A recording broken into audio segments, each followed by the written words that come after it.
think? Are you surprised by Russell Wilson's comments about his offensive line?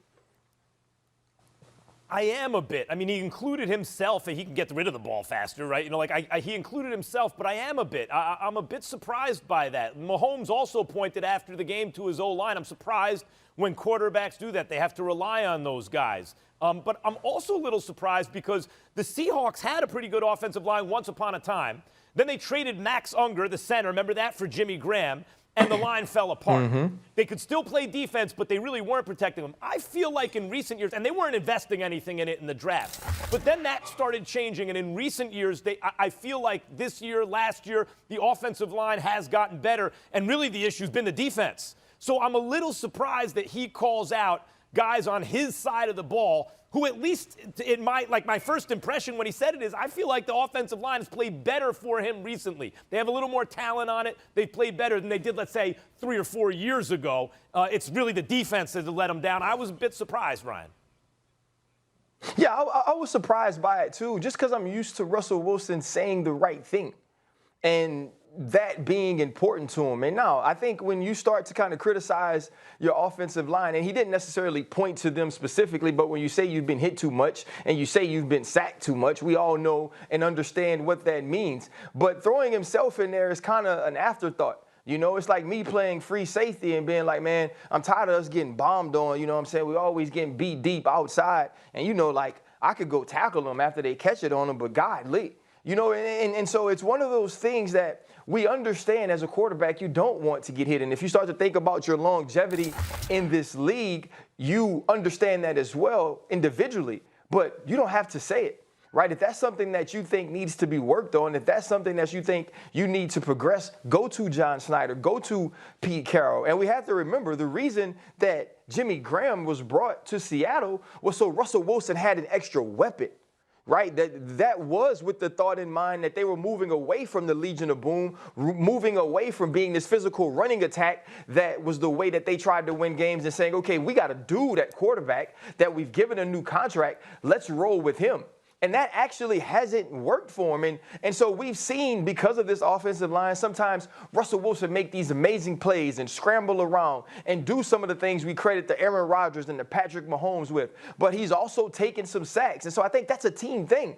But for me, when you're a guy like Russell Wilson, who we all perceive as the ultimate leader, right? It's not necessarily that we think he's the best leader ever, but we also can't point to other people who we believe are better leaders other than, you know, you say Tom Brady because he wins that way.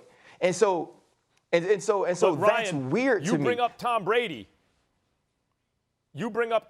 Consider how Brady led the offensive line really this season in a brand new situation. And I'll be, okay, look, the Bucs have elite talent on the offensive line, and they were a top 5 offensive line basically all year. But they had that very bad game in Chicago. It's kind of washed over by the fact that Brady made that mental error at the end of the game. But until then, the offensive line was penalized heavily, and it was killing drives. And Brady was chewing those guys out, right?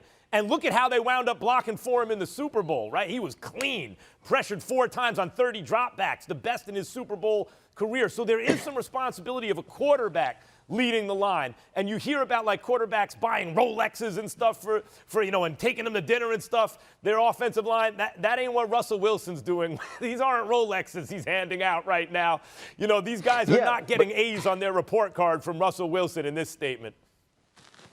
Yeah, listen, I'm not one of those dudes that's critical of Tom Brady and the way he handles things. I'm only critical of the way that we approach the way Tom Brady handles things as opposed to other people. When we're like, it's okay for Brady to act like this, but not okay for other quarterbacks. I'm not a fan of that. But I do feel that when Tom Brady is getting on his offensive line, when he's getting on his wide receivers, he's doing that as a leader. I have no issue with that. Like, I have no issue with heat of the battle stuff.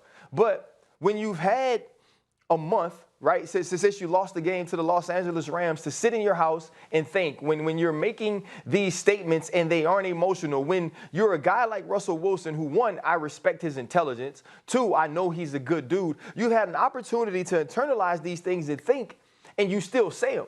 Because we're smart enough to know that Russell Wilson understands the impact of these words. It's the reason he's never said anything that could be misconstrued or misunderstood to this point. It's the reason he's always focused on his perception.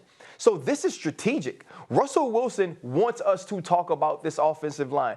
Russell Wilson wants Seattle to do something. Russell Wilson wants to point out these things. I want to have more of a say-so in what's going on.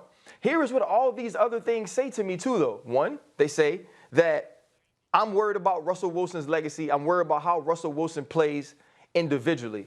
Two, what it's saying publicly is, you know what? It really ain't me, y'all.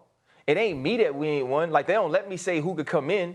They really ain't blocking for me like that. I'm trying to do all that I can. We need to get some more people in here. We need different people. Maybe if I get to say who we get, we'd be better. I'd be more protected.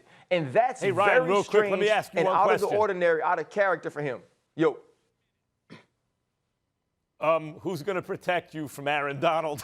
Like, what are you going to get? You're going to clone Walter Right. Jones and convince him to play defense, Right. you know, on the interior of the line or something? Aaron Right. Donald's coming to get you. That ain't even your offensive line's fault. It was not going to be stopped. Hey, that's 100% true, man. When you play in the Los Angeles Rams, he gonna get at you regardless. But I just think that even though we're moving to guys taking over their careers and guys having more input, they have to be smart about how they do it. And sometimes, especially a guy like Russell Wilson, who will be in Seattle. Thanks for watching ESPN on YouTube. For live streaming sports and premium content, subscribe to ESPN+.